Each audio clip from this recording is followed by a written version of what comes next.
IT বাড়ির পক্ষ থেকে আপনাদের সবাইকে স্বাগত জানাচ্ছি ওয়েব ডিজাইন বাংলা ভিডিও টিউটোরিয়ালের আজকের পর্বে। আমরা গত পর্বে এই হোম পেজটি এই পর্যন্ত তৈরি করেছি, তো আজকে কথা ছিল আমরা ভেতরের পেজ তৈরি করব। তো দেখুন, ভেতরের পেজে কিন্তু আমাদের এই স্লাইডারটা থাকবে না এবং আমাদের বাকি যা কিছু যেভাবে আছে ঠিক সেভাবেই থাকবে, শুধু স্লাইডারটা থাকবে না এবং স্লাইডারের পরিবর্তে আমাদের এখানে কন্টেন্টগুলো থাকবে এবং কন্টেন্টে আমরা এখানে বিভিন্ন বিষয় আমরা এখানে দেখব। সো চলুন আমরা ভেতরের পেজ শুরু করা যাক। তো ভিতরের পেজে যেহেতু ফার্স্টের যে পেজটা index.html সেটার মতোই হবে, তো এই ক্ষেত্রে আমরা শর্টকাটের জন্য index.html-কেই কপি করে পেস্ট করতেছি এবং আমরা ভেতরের পেজটার নাম দিতে পারি যে inside.html। আপনি যে কোনো নাম দিতে পারেন এবং এটাকে আমরা নোটপ্যাড প্লাস প্লাস দিয়ে ওপেন করতেছি। দেখুন আমাদের inside.html এখানে ওপেন হয়েছে। যাই হোক, আমি এই পাশে মাউসের কার্সার রেখে এটাকে ওপেন করি। দেখুন inside.html, সো এটা কিন্তু আমাদের ভেতরের পেজ, তাই না? এটা কিন্তু আমাদের ফার্স্টের পেজ না। এবং এটা যদি আমরা রান করি, রান ইন ক্রোম, দেখব এটা আমাদের inside.html। সো এইটাকে এখন আমরা আমাদের সুবিধা মতো মডিফাই করব। তো এটার যে টাইটেল আছে, সো টাইটেলটা আমরা চেঞ্জ করে দিব। টাইটেলে আমরা এখানে লিখতে পারি ইনসাইড পেজ বা ভেতরের পেজ বা সাব পেজ, যে কোনো কিছু। রিফ্রেশ করি, এখন এটা টাইটেল ইনসাইড পেজ দেখাচ্ছে। এখন আমরা এটা থেকে যে স্লাইডার আছে, স্লাইডার তো আমাদের প্রয়োজন নেই, সো আমরা স্লাইডার কেটে দিব। তো এখানে স্লাইডার যেহেতু আমাদের প্রয়োজন নেই, সো স্লাইডারের জন্য যে সিএসএসগুলো ছিল সেগুলো আমাদের লাগবে না। তারপর এখানে স্লাইডারের যে টোটাল ডিপটাই যে আছে সেকশন স্লাইডার, এটা লাগবে না, এটা কেটে দিচ্ছি। তারপর স্ক্রিপ্টগুলো কেটে দিলাম। কেটে এখন আমাদের ইনসাইড পেজটা রিফ্রেশ করি। দেখুন এটা হচ্ছে আমাদের এখন ইনসাইড পেজ। সো এখন আমরা এর মধ্যে যাবতীয় বিষয় লিখব এবং দেখুন ইনসাইড পেজে কিন্তু এই যে ওপরে যে বর্ডারটা সেটা কিন্তু দুইবার হয়ে গেছে, কারণ মেনুর নিচে একবার বর্ডার দেওয়া আছে, আবার এই এলিমেন্টের ওপরে একবার বর্ডার দেওয়া আছে। সো আমরা করব কি, এই এলিমেন্টের ওপরের বর্ডারটাকে আমরা আউট করে দেই। তো দেখুন নিচে যে কন্টেন্ট র্যাপার, এটা বর্ডার টপ যেটা আছে সেটাকে আমরা আউট করে দেই, তাহলে দুইটা থেকে রিফ্রেশ করি, একটা বর্ডার হয়ে যাবে এবং এখন পেজটা দেখতে ভালো লাগতেছে। তো এখন আমাদের এটা হচ্ছে ভেতরের পেজ, তাই না? সো ভেতরের পেজে কন্টেন্টটা এত ছোট থাকবে না, বা এটা তো আমরা জাস্ট ডেমো দেখানোর জন্য দিয়েছি। আমরা কন্টেন্টটাকে অনেক বড় করি।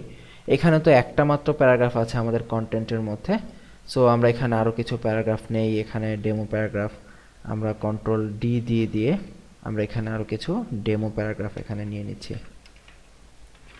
দেখুন আমরা কিছু ডেমো প্যারাগ্রাফ এখানে নিলাম এবং প্যারাগ্রাফের মধ্যে আমাদের প্রয়োজন অনুসারে আমরা আরও কিছু ডেমো প্যারাগ্রাফ নেই এখানে,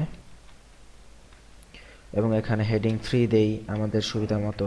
আমরা জাস্ট ইনসাইড পেজটা নিব এবং ইনসাইড পেজেই মূলত আমরা বিভিন্ন বিষয় এখানে শেখার চেষ্টা করব। আমরা এখানে লিখে দিলাম যে দিস ইজ আওয়ার হেডিং 3।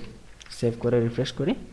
দেখুন অনেকগুলো প্যারাগ্রাফ এসেছে, আমাদের হেডিং এসেছে এবং এখানে দেখুন প্যারাগ্রাফগুলো একটার সাথে একটা লেগে আছে কিন্তু, তাই না? দেখুন এই যে আমাদের ফার্স্ট প্যারাগ্রাফ, তারপরে এই যে আমাদের সেকেন্ড প্যারাগ্রাফ, এই যে এটা। তো প্যারাগ্রাফগুলো একটা থেকে একটা লেগে আছে। সো আমরা এখন এগুলাকে স্টাইল দিয়ে আমাদের রিডেবল, হিউম্যান রিডেবল, বা আমাদের ভিজিটর যারা আসবেন তারা যাতে বুঝতে পারে সেই বিষয়গুলো এখানে দেখব।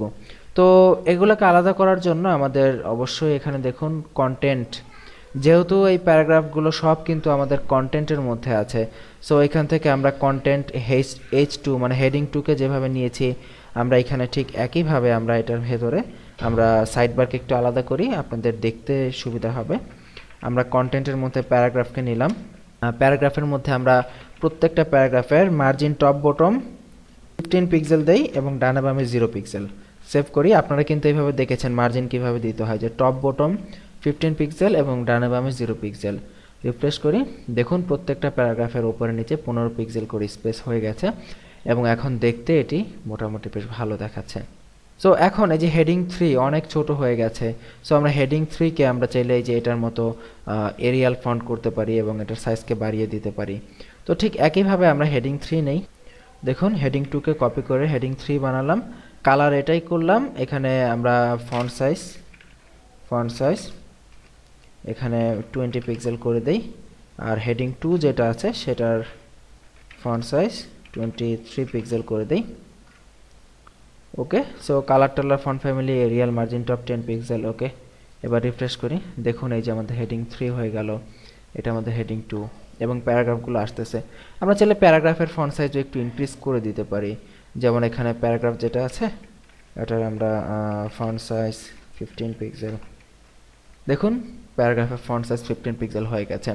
সো এই ক্ষেত্রে আপনাদেরকে একটি কথা বলে রাখি যে অনেকেই আমরা যখন ফার্স্টে বিশেষ করে আমরা যখন ওয়েব ডিজাইন ফার্স্ট শিখতে যাই আমাদের মধ্যে একটা টেন্ডেন্সি থাকে যে অনেক বড় ফন্ট সাইজ ইউজ করার। আমরা হয়তো মনে করি যে অনেক বড় ফন্ট সাইজ ইউজ করলে বুঝি ইউজার সহজে ভালোভাবে দেখতে পাবে, কিন্তু এই জিনিসটি কখনোই ইউজ করবেন না। আপনি যে ক্লায়েন্টের কাজ করবেন বা আপনি যদি প্রফেশনাল যত ওয়েবসাইটে দেখেন না কেন, কোনো ওয়েবসাইটে দেখবেন না যে অনেক বড় ফন্ট সাইজ ইউজ করে।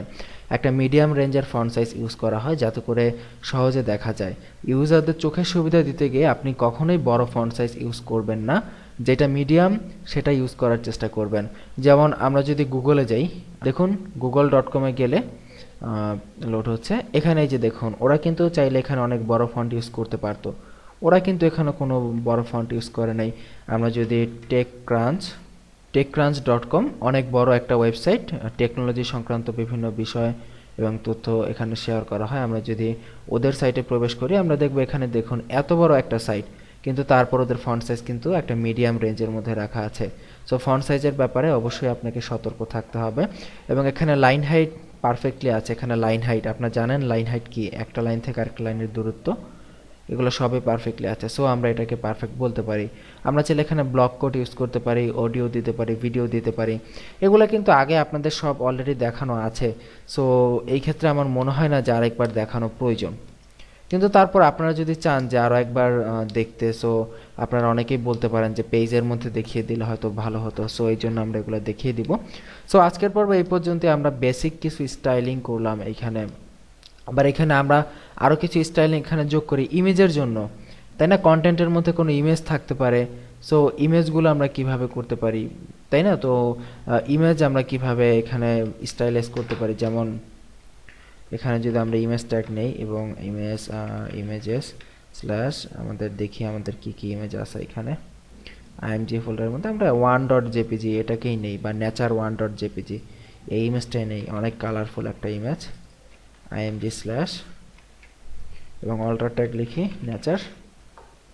এবং আমরা কন্টেন্টের মধ্যে যে ইমেজগুলো থাকবে যেমন আইডি কন্টেন্ট আইএমজি ইমেজের আমরা উইডথ দিয়ে দিতে পারি যে কত থাকবে, যে 450 পিক্সেল, এবং হাইট অটোই থাকবে, অটোমেটিক্যালি হাইট চেঞ্জ হয়ে যাবে।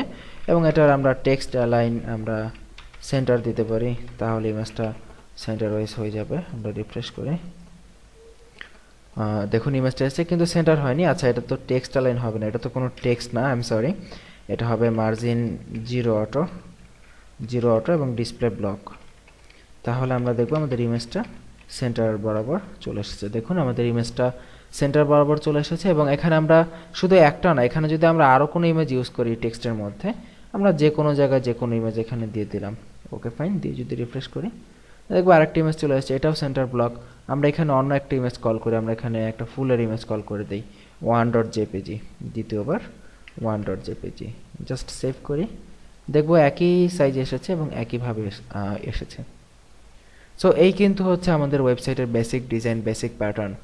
আপনাদের ইচ্ছা মতো যে কোনো চেঞ্জ এখানে করতে পারেন, যে কোনো কিছু অ্যাড করতে পারেন। যে এখানে মেনু আছে, আমরা দেখতেছি যে মেনুটা এখানে আছে, এখানে সাইড বার আছে, আপনারা চাইলে এখানে আরও একটি সাইড বার অপশন আনতে পারেন, এগুলোকে বর্ডার দিতে পারেন। এইটা হচ্ছে আমাদের অত্যন্ত বেসিক একটা সাইট। সো এইখানে আমরা মানে বেসিক লেভেলে, আমরা যেহেতু একদম ফার্স্ট লেভেলে, সো আমরা অত্যন্ত জটিল করতে যাচ্ছি না, আমরা আপাতত এটাকে বেসিকে রাখতে যাচ্ছি। সো আমরা নেক্সট পর্বে ব্লক কোড দিব, ব্লক কোডের হালকা একটু ডিজাইন করার চেষ্টা করব, আরও টুকিটাকি কিছু জিনিস দেখব, এবং পরবর্তীতে আমরা আরও একটি ওয়েবসাইট তৈরি করে দেখব। সো আমরা মনে করি আপনাকে যদি 2টা ওয়েবসাইট তৈরি করে দেওয়া হয় এবং আপনি যদি 2টা ওয়েবসাইট আমাদের হাতে ধরে তৈরি করে দেখেন, তাহলে আমার মনে হয় না যে আপনাদের আর কোনো প্রবলেম থাকবে। এবং আমি এতটুকু গ্যারান্টি দিতে পারি যে বাংলাদেশের 99% প্রতিষ্ঠান যারা ওয়েব ডিজাইন ডেভেলপমেন্ট শেখায়, আমরা সামান্য একটি টিউটোরিয়াল প্রোভাইডার হয়ে আপনাদেরকে যেভাবে ট্রেনিং দিয়েছি, আমার মনে হয় না তারা আপনাকে ওইভাবে ট্রেনিং দিবে। 99% প্লাস প্রতিষ্ঠান বলতে পারেন, যে হাতে ধরা 2-1টা প্রতিষ্ঠান হয়তো থাকতে পারে যারা আমাদের মতো ট্রেনিং দিবে, কিন্তু আমাদের কাছাকাছি ট্রেনিং দেবে এমন প্রতিষ্ঠান পাওয়া খুবই মুশকিল বাংলাদেশে এখনও পর্যন্ত। আমরা চেষ্টা করেছি যথেষ্ট পরিমাণ ডেডিকেটেড মাইন্ড হয়ে আপনাদের সাথে শেয়ার করতে প্রত্যেকটা বিষয়। এমন অনেক খুঁটিনাটি বিষয় থাকে যেগুলো কাজ করতে গেলেই কেবল জানা যায়, কাজ না করলে কখনোই জানা সম্ভব না। সো যেহেতু আমি পার্সোনালি কাজ করি, সো এই ক্ষেত্রে আমার অভিজ্ঞতাগুলো দিয়ে আপনাদের সাথে শেয়ার করলাম। আশা করি সবার ভালো লাগবে, আপনারা সবাই শিখতে পেরেছেন। যাই হোক, আগামী পর্বের আমন্ত্রণ জানিয়ে এখানেই বিদায় নিচ্ছি। ভালো থাকবেন সবাই, আল্লাহ হাফিজ।